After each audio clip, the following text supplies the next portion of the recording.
स्वागत है और मैं आपसे मुखातिब हूँ समीर अब्बास। इल्मो फन के चमन में गुलाब बन के रहो, जवाब मिल ना सके लाजवाब बन के रहो। इल्म इंसान की ज़िंदगी में बेहद ज़रूरी है और इल्म के साथ साथ अगर उसके अंदर शाइस्तगी और संजीदगी भी आ जाए और अपने वतन और अपने शहर के लिए कुछ करने का जज्बा हो तो बहुत कुछ कर सकता है।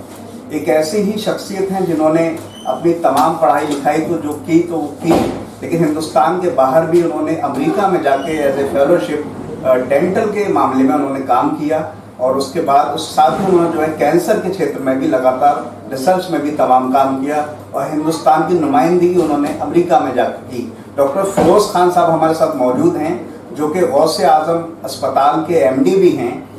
मैं साथ साथ आज ये भी इजाफा करते चलूँ क्योंकि डॉक्टर की बहुत बड़ी जिम्मेदारी होती है समाज के लिए और इसी को देखते हुए डॉक्टर फिरोज़ खान साहब ने अभी पिछले दिनों एक बड़ी पहल करते हुए चैरिटेबल जो कि सिटी स्टेशन के सामने चल रहा है मुफ्ती आजम, उसमें भी अपनी सेवाएं देना शुरू की। वहाँ पर भी वो गरीबों के लिए काम कर रही हैं। साथ ही जो है आरटीओ के पास यहाँ पर भी उनका मुफ्त जो गौसे आजम अस्पताल है वहाँ पर भी वो सेवाएं दे रहे हैं।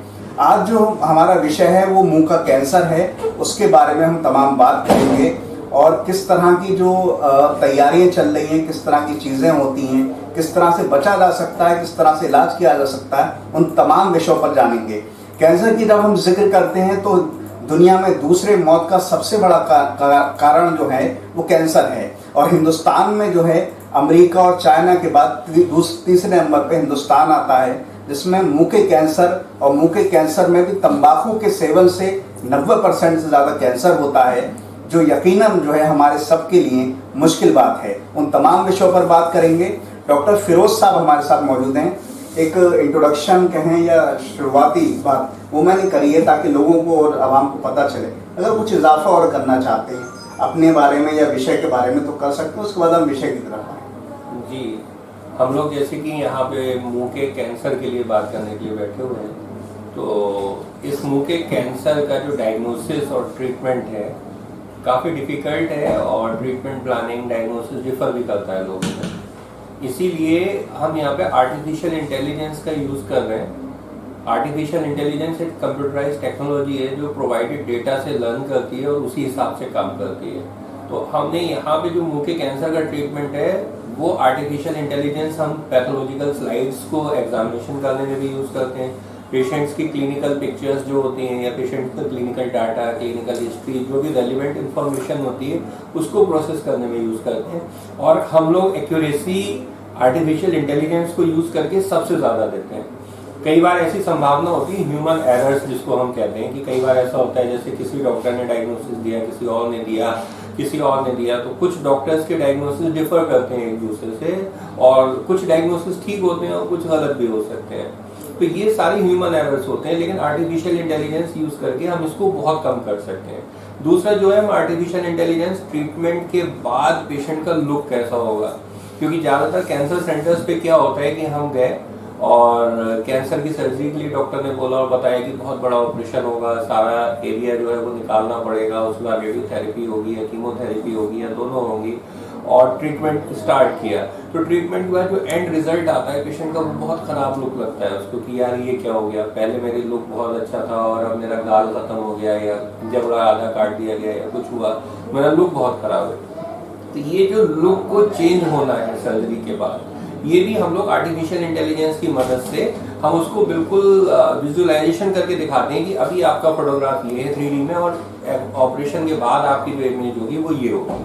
प्लस जब हम इसमें रिकंस्ट्रक्शन का काम करेंगे तो आपका रिकंस्ट्रक्शन इस तरीके से होगा और आपकी जो कॉस्मेटिक्स है या जिसको हम नॉर्मल बोलचाल की भाषा में खूबसूरती कहते हैं कि इस पे ज़्यादा फर्क नहीं पड़ेगा। तो बेसिकली जैसे हम लोग देख रहे हैं कि आज के टाइम में कंप्यूटर्स का यूज़, टेक्नोलॉजी का यूज़, मोबाइल फ़ोन का यूज़, स्मार्ट इक्विपमेंट्स का यूज़ बहुत ज़्यादा बढ़ता जा रहा है। तो इसीलिए हम लोग इस स्मार्ट टेक्नोलॉजी को यूज़ करके मोबाइल फ़ोन प्लस जो कंप्यूटर है और डेटा एनालिसिस करके आर्टिफिशियल इंटेलिजेंस की मदद से फुली कंप्यूटराइज्ड ट्रीटमेंट प्लानिंग भी करते हैं और फुली कंप्यूटराइज्ड तरीके से उसको ऑपरेट भी करते हैं। तो इससे जो हमारे पेशेंट्स में रिजल्ट्स हैं वो बहुत अच्छे आते हैं और पेशेंट को जब हम पहले का और बाद का रिजल्ट पहले ही दिखा देते हैं तो वो बहुत खुश हो जाता है। और इसी तरीके से हम लोग ऐसे ऐसे कॉस्मेटिक ट्रीटमेंट, स्माइल डिजाइन और भी बहुत लेटेस्ट ट्रीटमेंट जो आपको खाली एनसीआर या मुंबई वगैरह में अभी मिलेंगे, वो हमारे पास ऑलरेडी अवेलेबल है।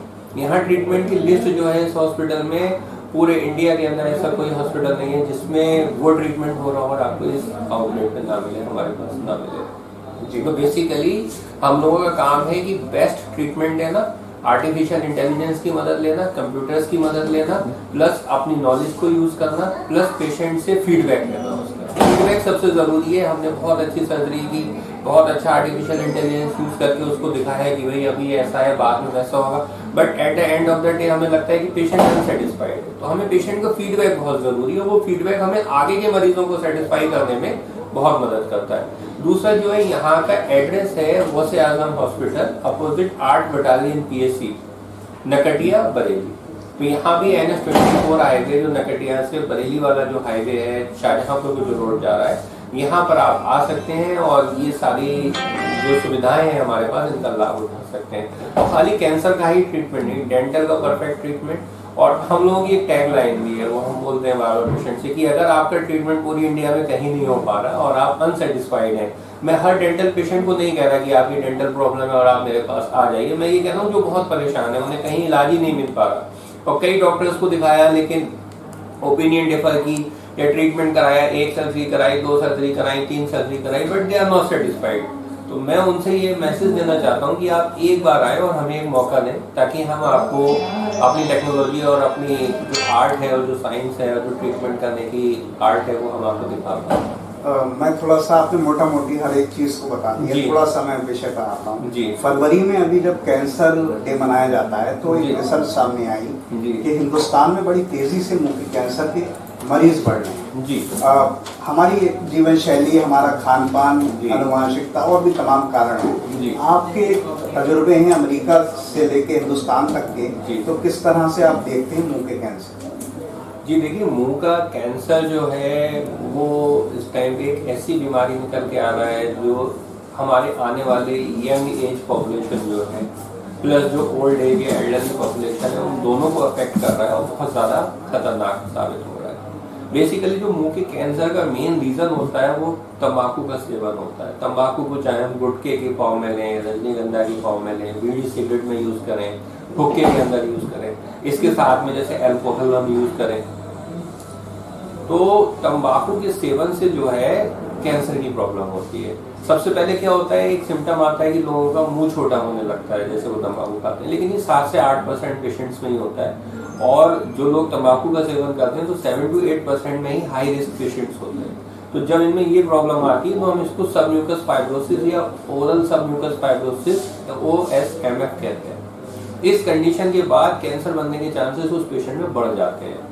अगर कोई जख्म ऐसा है मुंह के अंदर जो ठीक नहीं हो रहा है, जिससे लगातार ब्लड आ रहा है, या कोई आपको ऐसी गांठ दिख रही है जिसमें दर्द नहीं है या ज़्यादा तकलीफ है, एकदम से नया जख्म बताएं दर्द नहीं है, काफ़ी टाइम से है और बढ़ती जा रही है धीरे धीरे, और अचानक से आपने देखा कि तेज़ी से बढ़ने लगी, तो ये सारी चीज़ें मुंह के अंदर, कि मुंह से ब्लड आना, गले से ब्लड आना, थूक में ब्लड आना, टंग के अंदर या चीक्स के अंदर, या हमारे सॉफ्ट पैलेट या हार्ड पैलेट पे, या जीभ के नीचे वाला जो हिस्सा है जिसको हम फ्लोर ऑफ द माउथ कहते हैं, वहाँ पर किसी भी जगह पर कोई भी गांठ, कोई भी ऐसा लीजन जो आपको दिख रहा है जो एबनॉर्मल है, या कई बार जो इग्नोर की जाती है बात, जैसे हम लोग देखते हैं कि तिल, बहुत से लोग कहते हैं कि ये तिल है, चेहरे के ऊपर है, ब्लैक कलर का है, टैन कलर है या थोड़ा सा ब्राउनिश कलर है, अगर इस टाइप का कोई भी स्पॉट मुंह के अंदर हो, then it could be very dangerous.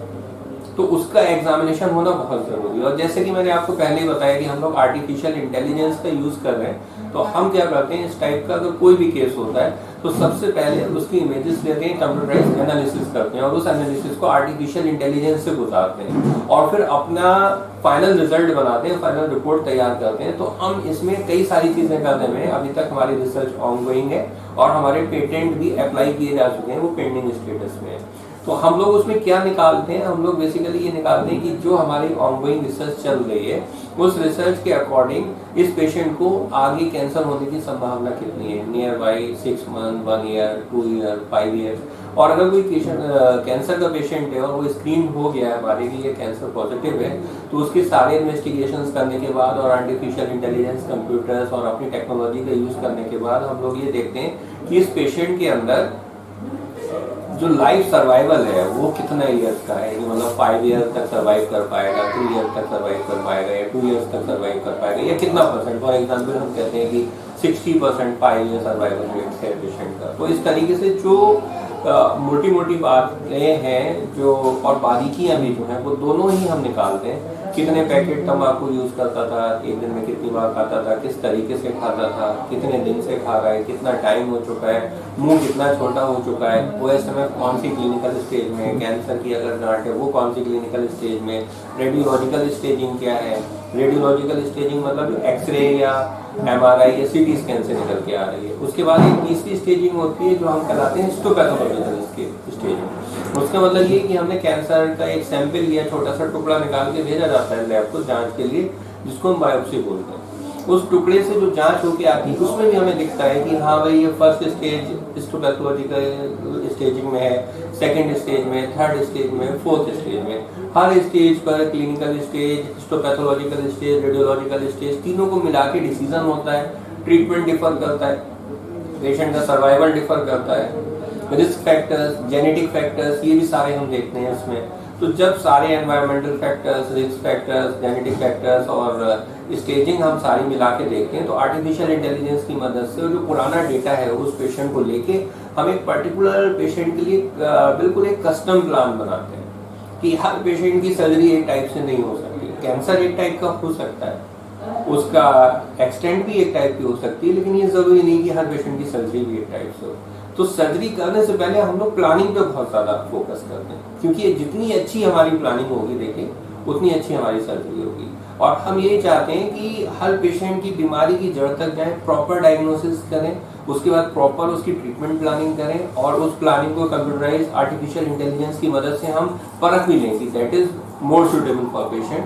Patient को ट्रीटमेंट ऑप्शन सारे खुल के समझना है, सब बातें बताएं कि क्या क्या ऑप्शन हैं ट्रीटमेंट के, जो पेशेंट सेलेक्ट करे उसके हिसाब से ट्रीटमेंट है। And at the end of the treatment की हम पेशेंट से फीडबैक लें और उसको सेटिस्फाई करना हमारी जिम्मेदारी है। अगर वो सेटिस्फाई नहीं होता तो क्या वजह रही, क्यों नहीं सेटिस्फाई हुआ, आगे पेशेंट में ये दिक्कत नहीं आनी चाहिए, ये उसके सेटिस्फेक्शन के लिए हम क्या कर सकते हैं। वहां पे कॉस्ट मैटर नहीं करती, वहां से हमारा वर्क मैटर करता है। हमें कुछ फ्री भी करके देना पड़े पेशेंट को सेटिस्फाई करने के लिए तो हम तैयार हैं।